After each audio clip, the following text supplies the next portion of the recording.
স্থানীয় সময় মঙ্গলবার অবরুদ্ধ গাজা উপত্যকায় ইসরায়েলের দফায় দফায় গোলাবর্ষণে প্রাণ হারান অনেকে। এদিন অধিকৃত পশ্চিম তীরেও অভিযান চালায় ইসরায়েলি সেনারা। তাদের বেশ কয়েকজন সদস্য নিহত হলে তুবাস শহরের কাছে সামরিক যানবাহন মোতায়েন করে তেল আবিব। 2023 সালের 7 অক্টোবর শুরু হয়ে এ পর্যন্ত চলা যুদ্ধের কারণে জীবন মৃত্যুর সন্ধিক্ষণে নিরীহ ফিলিস্তিনিরা। এ অবস্থায় গাজায় যুদ্ধ পরবর্তী অস্থায়ী শাসন ব্যবস্থা নিয়ে যুক্তরাষ্ট্র ও ইসরায়েলের সঙ্গে গোপন আলোচনা চালাচ্ছে সংযুক্ত আরব আমিরাত। বেশ কয়েকজন বিদেশি কূটনীতিক ও পশ্চিমা কর্মকর্তাদের বরাতে এক প্রতিবেদনে এ তথ্য জানিয়েছে বার্তা সংস্থা রয়টার্স।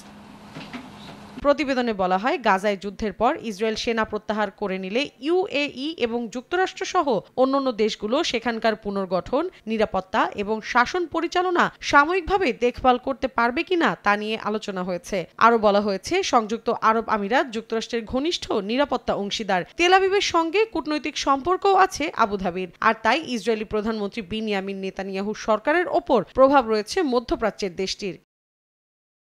তবে আমিরাতের আলোচনা থেকে যেসব পরিকল্পনা বেরিয়ে এসেছে সেগুলোর কোনো বিশদ রূপরেখা নেই। আনুষ্ঠানিকভাবে কিংবা লিখিত আকারে সেসব পরিকল্পনা উপস্থাপন করা হয়নি এবং কোনো সরকারও তা অনুমোদন করেনি বলে জানা গেছে।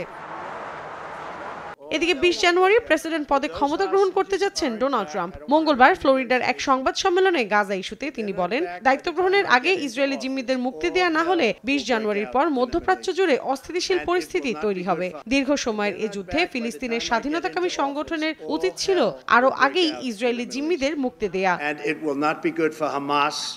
And it will not be good, frankly, for anyone. All hell will break out. I don't have to say anymore, but that's what it is. Hamas বলছে, বন্দীদের মুক্ত করতে হলে গাজায় পুরোপুরিভাবে ইসরায়েলি আগ্রাসন বন্ধ করতে হবে।